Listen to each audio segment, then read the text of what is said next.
Hello guys, for today's video is magluluto tayo ng fries gamit tong Simplast air fryer. So let's go!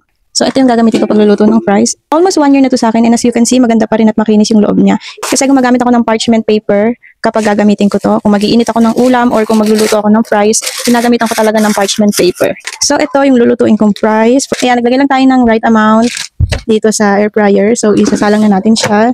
So ayan, lalagay ko siya sa 215 minutes.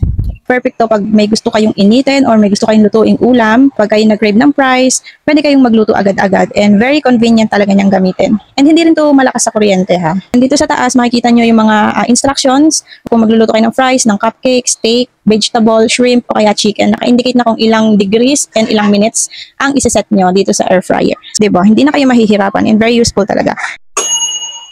Tumunog na siya, so ibig sabihin nun is okay na siya, pwede na siyang tanggalin.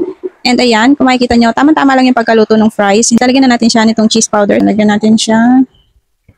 Tatansyahin ko lang muna kasi baka medyo baka umalat. So, konti lang muna nilagay ko. Ang bango ng cheese. Ayan, imi-mix-mix ko lang siya hanggang sa mag-well combine na yung powder sa fries. Ayan, tapos na ang ating fries.